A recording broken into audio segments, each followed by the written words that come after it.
Iya, itu saudara ya. Jadi dia memberikan jubah urapan. Nanti kita akan bahas, saudara ya. Jubah urapan ya. Kalau yang satu yang di Jakarta itu saudara minyak urapan ya. Kalau Philip Mantova ini jubah urapan. Ya, saya akan mendekatkan video ini ke kamera saudara biar saudara juga bisa melihat ya. Ya Hadi ya Bashir ya Tabibi Nabiyullah khairul khalqi jami'an lahu a'la manasibi wal marati salatullahi ma tahat kawaki ala man khairima Once again, I try. Bismillahirrahmanirrahim. Assalamualaikum warahmatullahi wabarakatuh. Kaum muslimin yang dirahmati Allah, semoga Allah senantiasa curahkan segala rahmat, segala nikmat yang berkepanjangan dan tiada berhujung dari dunia hingga akhirat, nah insyaallah. Dan Allah pun kumpulkan kita para kaum muslimin di bawah naungan aras Allah beserta para nabi, beserta para orang-orang yang Allah kasih, Allah sayangi, Allah cintai, insyaallah di bawah naungan aras Allah kelak di mana tiada naungan selain daripada naungannya, insyaallah. Amin amin Allahumma amin. Kaum muslimin, pada kesempatan sore hari ini saya akan buat sebuah video di mana video ini mengisahkan tentang bagaimana pendeta MYM ya mengomentari bahasa roh pendeta Philip Mantova ya, dan juga ada pendeta Esa Soru yang dimana mereka mengomentari tentang bagaimana orang-orang karismatik ini ya, pendeta-pendeta karismatik melakukan bahasa roh ya, dan ada jaket ajaib ada apa tuh ya, jaket sakti katanya.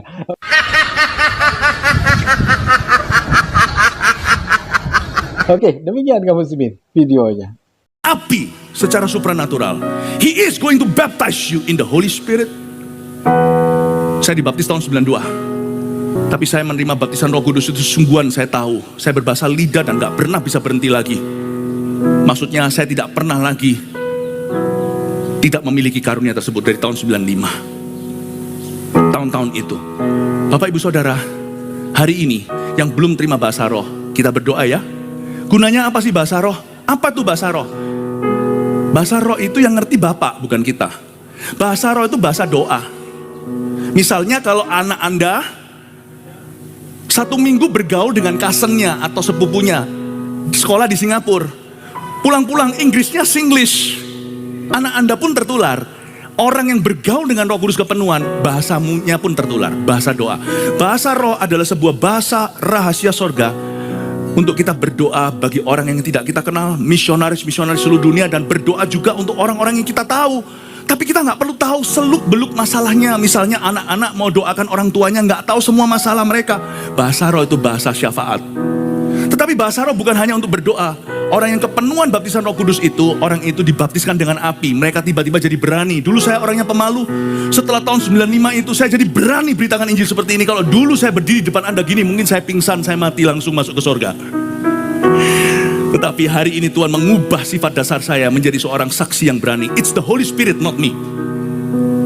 Caranya minta gampang. Saya nggak bisa ajari bahasa roh, nggak ada les-lesan. Bahasa lidah itu cuma satu cara. Dengan meminta. Katakan meminta.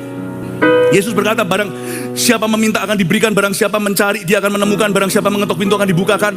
Cara satu-satunya adalah meminta. Suatu hari Yesus berdiri juga, dan berdiri pada waktu di akhir sebuah acara, sebuah perayaan. Yesus berkata, barang siapa haus dan barang siapa percaya akan kitab suci, bahwa kitab suci itu benar dan relevan buat dia, bahwa janji Allah masih berlaku, dari dalam dirinya akan mengalir aliran sungai Roh Kudus kekal sampai selama-lamanya. Yang dimaksudkan adalah Roh Kudus. Dari dalam dirinya akan mengalir aliran-aliran kehidupan. Yang dimaksudkan adalah Roh Kudus. Waktu itu Roh Kudus belum dicurahkan karena Yesus belum ditinggikan. Setelah Yesus dibangkitkan naik ke sorga, Pentakosta 10 hari kemudian Roh Kudus dicurahkan. Mereka berani dari seorang pecundang yang menyangkali Yesus 3 kali, sebelum ayam berkokok 2 kali, menjadi seorang yang berdiri 3.000 bertobat dalam satu khotbahnya. Dari orang yang tidak tahu apa-apa, penganiaya jemaat, Paulus berkata, aku berbahasa roh lebih daripada kamu semua. Aku berdoa untuk gereja-gereja, aku berdoa juga untuk orang-orang yang Tuhan percayakan kepada aku. Saya mau berdoa. Bahasa roh tidak bisa kita ajarkan, tapi kita bisa tularkan. Waktu nanti kita berdoa, saya minta Anda cukup haus, Cukup percaya aja. Ikuti saya kalimat demi kalimat, karena Alkitab berkata barang siapa percaya dengan hatinya dan mengaku dengan mulutnya, dia bisa menerima janji Allah. Setelah saya berkata amin nanti, Bapak Ibu semua yang sudah berbahasa roh, mari kita berbahasa roh sama-sama ya. Saya percaya tiba-tiba lidah-lidah api yang sudah ada di kepala kita, sekalipun nggak kelihatan, itu akan tertular ke semua teman-teman kita yang belum menerima bahasa lidah. Karena kita hari ini Tuhan mau membangkitkan pendoa syafaat, Tuhan mau membangkitkan saksi-saksi di Yerusalem, Yudea sampai Samaria, sampai ke ujung bumi. Dan kamu akan jadi saksiku. Kalau kamu menerima Roh Kudus, kau akan menerima kuasa. Siapa di sini yang belum menerima bahasa roh bisa angkat tangan? Oh puji Tuhan, kita berdoa ya. Haleluya, kita berdoa sama-sama. Yang tetap diangkat tangannya yang belum menerima. Setelah saya berkata amin, saya ikat semua bahasa Indonesia, Inggris, dan semua bahasa manusia yang dikenal. Ketika saya berkata amin, hanya saya yang bisa berbahasa Indonesia untuk bisa menjadi MC-nya. Tapi setelah saya berkata amin, kita semua akan berbahasa roh bersama-sama. Dan tertularlah orang-orang yang mengangkat tangannya akan mulai berbahasa roh untuk pertama kalinya. Katakan Tuhan Yesus, aku haus, aku percaya bahwa firman-Mu benar. Baptiskan aku dengan Roh Kudus-Mu, dengan tanda berbahasa lidah. Aku percaya, aku haus ya Tuhan. Aku ingin jadi saksi-Mu yang berani, dan aku ingin bisa berdoa syafaat sesuai kehendak Allah. Dalam nama Yesus, aku terima dengan iman. Dalam nama Yesus, aku terima dengan iman. Siap ya? Kalau mulutmu bergetar, biarkan saja. Serah kepada Roh Kudus yang pegang kendali. Dalam nama Yesus katakan, amin.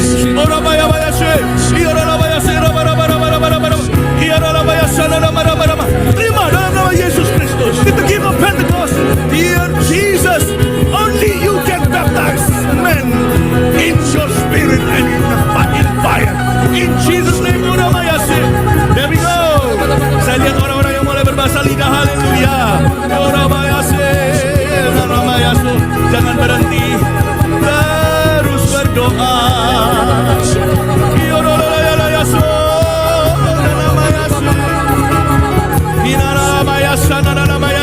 Terus berdoa. Yang menyaksikan online juga sama. Receive the Holy Spirit.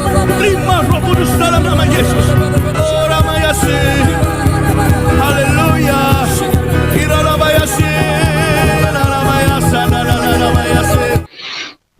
Ya, selamat pagi saudara. Selamat berjumpa kembali dengan saya Pendeta MYM. Dan pagi hari ini saya akan membahas mengenai jubah atau jaket sakti daripada Philip Mantova. Seharusnya saya membahas ini tadi malam, tetapi kemarin ada rapat sepanjang hari, rapat GKKR sepanjang hari. Lalu sampai malam saya sharing dan diskusi dengan adik saya. Jadi saya tidak bisa live streaming tadi malam, dan baru pagi ini saya membahas mengenai jaket sakti daripada Philip Mantova.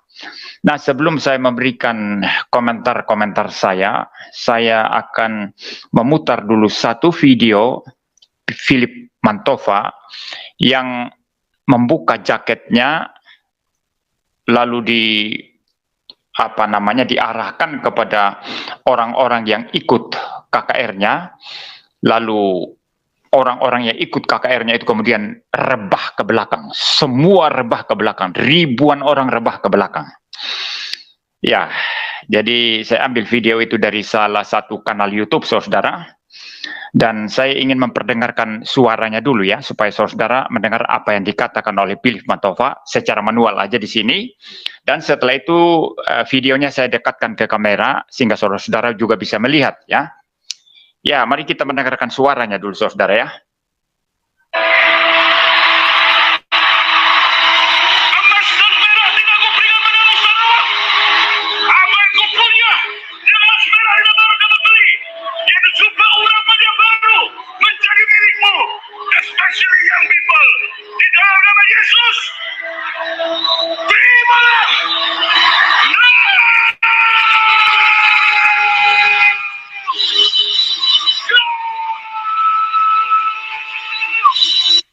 Iya, itu saudara ya. Jadi dia memberikan jubah urapan. Nanti kita akan bahas saudara ya. Jubah urapan ya. Kalau yang satu yang di Jakarta itu saudara minyak urapan ya. Kalau Philip Mantova ini jubah urapan. Ya, saya akan mendekatkan video ini ke kamera saudara biar saudara juga bisa melihat ya. Ya, sebentar saudara.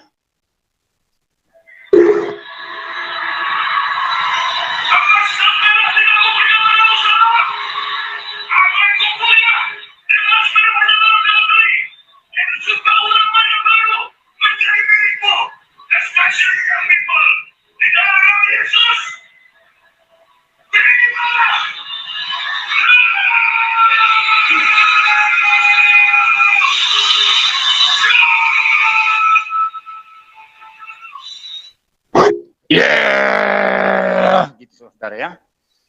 Ya, kalau Philip Mantova ini ketemu saya secara langsung mungkin kuat-kuatan. Ya, gitu ya. Enggak tahu siapa yang lebih kuat ya, saudara ya.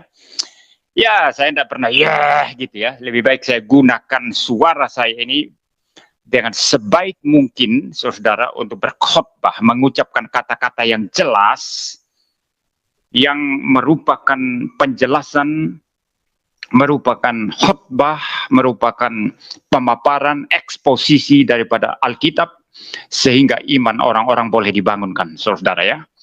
Ya, saudara, pertama-tama yang saya mau katakan di sini, apa yang dipraktekkan Philip Mantova ini tak mempunyai dasar Alkitab apapun. Ya, mengangkat jubah atau jaket, lalu diarahkan kepada jemaat, lalu kemudian mereka jatuh-jatuh. Ini sama sekali tidak mempunyai dasar Alkitabnya. Tidak pernah terjadi seperti itu di dalam Alkitab. Entah dilakukan oleh para nabi perjanjian lama, maupun dilakukan oleh Tuhan Yesus sendiri dalam perjanjian baru, maupun dilakukan oleh para rasul. Tidak seorang pun yang melakukan hal semacam ini, saudara. Ini sama sekali ganjil, aneh, dan sama sekali tidak alkitabiah, bahkan melawan Alkitab. Ya, itu pertama, saudara. Kedua, saudara, memang ada cerita-cerita Alkitab tertentu yang sering dijadikan dasar oleh orang-orang yang melakukan praktek seperti Philip Mantova ini. Ya, kalau dalam konteks Philip Mantova ini, dia memberikan jubah urapannya katanya, terima gitu ya. Ya, saya memperkirakan yang dimaksud adalah itu orang-orang itu melalui jubah yang dia katakan jubah urapan itu, ya orang-orang itu menerima Roh Kudus begitu ya. Ya, nah saudara, memang ada bagian-bagian Alkitab yang sering dijadikan rujukan oleh praktek-praktek semacam ini, ya, yang dipakai oleh oleh pendeta-pendeta karismatik semacam Philip Mantova ini di dalam ketika mereka mempraktekkan apa yang mereka sebut sebagai kesembuhan ilahi, ya. Ada yang menggunakan sapu tangan meniru-niru Paulus, ya. Ada yang mungkin pakai bayangannya meniru-niru Petrus dan lain sebagainya. Dan Philip Mantova ini menggunakan jaketnya bukan untuk membuat orang sembuh, ya, bukan dalam konteks kesembuhan ilahi, tetapi dalam konteks supaya orang-orang yang datang itu menerima Roh Kudus, ya, rebah ke belakang, begitu ya.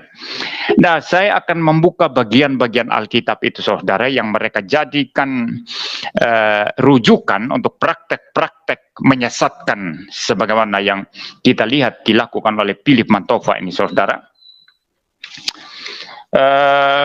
Namun sebelumnya saya ingin sedikit menambahkan penjelasan saya mengenai perihal yang dikerjakan oleh para rasul, juga para nabi perjanjian lama dan Tuhan Yesus Kristus, yang sama sekali berbeda dari apa yang dilakukan oleh Philip Mantova. Ya, saya katakan tadi yang pertama, praktek mengangkat jubah yang dikatakan sebagai jubah urapan, lalu orang rebah-rebah itu tidak pernah ada dalam Alkitab. Itu melawan Alkitab. Sekarang yang kedua, kalau kita berbicara mujizat, saudara, mujizat yang terjadi dalam Alkitab itu hanya terjadi pada 3 periode saja dalam Alkitab. Tidak lebih, tidak kurang. Hanya terjadi pada 3 periode. Tidak lebih, tidak kurang. periode pertama pada saat periode Musa memimpin orang Israel keluar dari Mesir. Tuhan mengadakan tanda-tanda mujizat-mujizat yang besar sekali, dan Musa ini adalah nabi yang besar sekali yang Tuhan pimpin, Tuhan angkat untuk mengeluarkan bangsa Israel dari perbudakan Mesir. Lalu apa yang dikerjakan Musa ini dilanjutkan oleh bujangnya, oleh pembantunya yang kemudian menduduki kursi kepemimpinan Musa setelah Musa mati, yang namanya Yosua. Pada hari ini, siang ini juga akan terbang ke Yordania, tetapi saya berpikir bahwa dengan adanya pro kontra, kebingungan, dan begitu banyak pertanyaan, maka penting juga untuk kita membahas apa yang sudah diajarkan atau sudah dikotbahkan atau sudah dipraktekkan di dalam KKR Philip Mantova kemarin oleh Pastor Philip Mantova sendiri. Nah, saudara-saudara, sebelum kita membahas ini, saya ingin menyatakan dua hal dulu. Pertama adalah bahwa mengapa saya merasa perlu untuk menanggapi dia, ya. Nah, penting untuk diketahui bahwa tanggapan ini bukan lahir dari rasa iri hati. Karena, mengapa saya omong ini? Karena dalam banyak hal, ketika saya menanggapi suatu ajaran dari seorang pendeta atau seorang pengkhotbah, seringkali tuduhan yang datang itu adalah, oh, Ezra menanggapi demikian karena merasa iri hati, tidak seperti orang itu, tidak sehebat orang itu, dan sebagainya. Sekali lagi saya mau tekankan bahwa tanggapan ini tidak lahir dari rasa iri hati. Juga tidak lahir dari keinginan untuk cari gara-gara. Karena saya banyak dituduh orang bahwa dengan menanggapi pendeta A, pendeta B itu namanya mau cari gara-gara dan membuat semacam suatu keributan rohani. Tidak. Itu tidak didasarkan pada keinginan untuk cari gara-gara. Kalau begitu, apa yang menjadi alasan saya mau menanggapi beliau, ya? Karena saya melihat bahwa ini adalah bagian dari tugas penggembalaan. Sudah. Demikian tadi kamu ini tentang jaket sakti dari pendeta Philip Mantova. Itu sebenarnya hipnotis itu pun banyak ya, para pesulap itu pun pandai untuk seperti itu ya. Tapi inilah cuma karena pandai membuat hipnotis ya, yang dimana para pesulap pun pandai mengaku mereka ini adalah orang-orang yang mendapatkan Roh Kudus gitu. Jadi akhirnya pada akhirnya menjadi polemik ya di antara mereka sendiri, di antara para pendeta, mereka saling kritik, saling menjadi polemik, saling kritik, saling celah mencelah gitu. Oke, demikian saja kaum muslimin yang dapat saya sampaikan, dan saya akhiri video ini. Wassalamualaikum warahmatullahi wabarakatuh. يا هدي يا بشير يا الطبيب